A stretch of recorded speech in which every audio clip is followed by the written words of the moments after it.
Welcome to B Avenue's How to Become Fluent in French podcast, where we share tips and tricks to help you in your journey to speak French fluently. Hi everyone, my name is Danielle Haydock, and I'm the founder of Bienvenue French Language School in Hudson, Ohio. We offer custom programs as well as fast-track career training that will get you ready for a new career in just 18 months. Today's episode of How to Become Fluent in French is called Foods Commonly Used in French Kitchens, Not So Much in Ours. If you'd like to download a guide in French to all the delicious foods we're about to talk about, go to my website at frenchlanguage.net/podcast and look for episode number 47. One of my very favorite veggies, because of its amazing versatility, is the endive, pronounced endive, sometimes called the Belgium endive in stores here in the United States. This amazing vegetable is delicious in a salad or cooked. Endives grow in sand, and they need a very specific number of hours to get the perfect combination of white on the interior and green on the tips of the leaves. Too much sun and the outside becomes green. So if you feel like you sometimes run into a rut with dinner, try adding some endives. You can cut them up and add them to your other greens in the salad. I love to use walnut oil when I make them in a salad. I think that the walnut complements it really nicely. You may have seen endive leaves at a fancy cocktail party with a delicate spoonful of crab salad or chicken salad or any number of dips such as hummus or guacamole.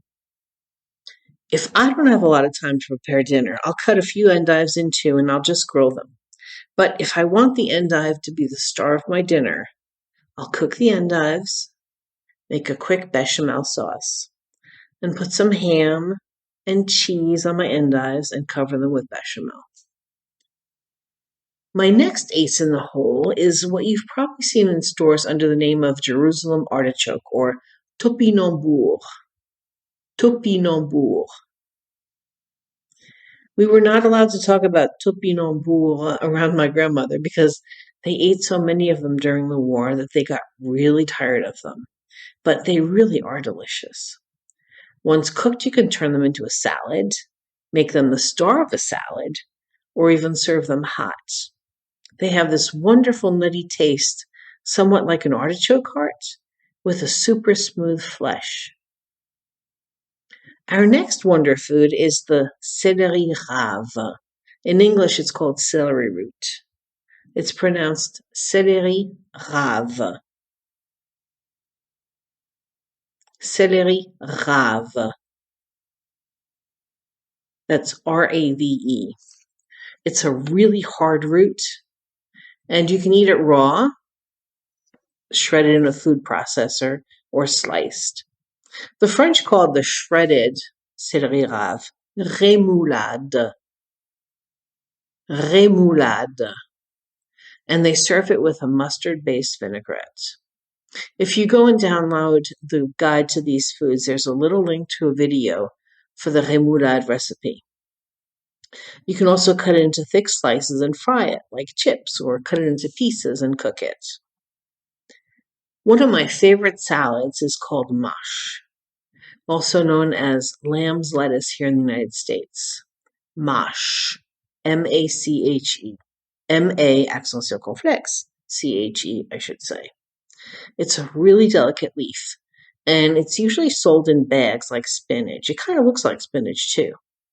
It's not that easy to find, so when I see it, I grab a big bag of it. It works really well with fresh beets and diced onions in an authentic French vinaigrette. Once in a while, when a store has it in stock, I like to buy watercress. It's great to add to sandwiches. It has a slightly bitter taste, and you can add it to your salads too, but it also makes a wonderful soup. Croissant is the name for watercress. Croissant. Croissant. And the soup is called velouté de croissant. Velouté de croissant. And it's usually served avec de la crème fraîche. So try pronouncing it. Velouté de croissant avec de la crème fraîche. Velouté de croissant avec de la crème fraîche. It's a smooth, velvety soup with a dollop of crème fraîche on top. The crème fraîche keeps the bitterness at bay. So let's move onto some meats that you might be adventurous enough to try. I've found that my local supermarket is now selling duck breasts. They're called magret de canard. Magret de canard.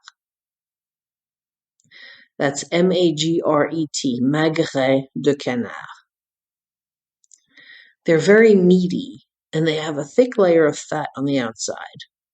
So you score the fat with a knife to keep the breast nice and flat while it's cooking. And you give it a really good sear on both sides. Then you finish cooking it in the oven. Give it 10 minutes before carving. And le magret de canard is served medium with little pink, and you slice it into really thin slices. Head cheese is another French dish, usually served in thick slices as an appetizer, with a few pickles on the side. It's served in a vinaigrette with a thick sprinkling of fresh parsley. It's made with pork snout and natural aspic. Not only is it really good for your joints, but it's really delicious too. So if you can get over, the snout part, or if you like head cheese, try having it in a little salady vinaigrette with a little bit of parsley. Of course, the French are known for all sorts of pâtés, and more stores carry at least a liver pâté and a pâté de campagne. Mousse de foie de canard ou de porc et pâté de campagne. So, mousse de foie de canard ou de porc, mousse de foie de canard ou de porc, and the other one is pâté de campagne. Pâté de campagne. Pâté de campagne is a terrine made with pork and slow cooked with all sorts of spices and served cold. It's also served as an appetizer or even in a hearty baguette sandwich for lunch or for a picnic. I will end with an amazing dish, but this one you shouldn't try to prepare yourself. If you get to go to a nice French restaurant and you spot this on their menu and you're adventurous, you should try it. It's called sweetbreads in English. Riz de veau in French. Riz de veau. Like rice of veal, but it doesn't mean rice of veal. Riz de veau. It's thymus gland. It takes proper preparation, though. It's really tedious, but this happens to be one of my favorite dishes, but one that I would never make myself. I hope this episode gave you a few ideas of different dishes. There are more on that guide to foods in my website. Go to FrenchLanguage.net/podcast and click on the guide under episode 46. Remember, the key to becoming fluent is speaking. It doesn't matter how many podcasts, shows, or how much radio you listen to. You cannot become fluent if the words don't come out of your mouth. Have you ever dreamed of being fluent in French? If you're stuck in that in-between place where you can't seem to put it all together, give me a call at 330-313-4403 so I can help you achieve fluency.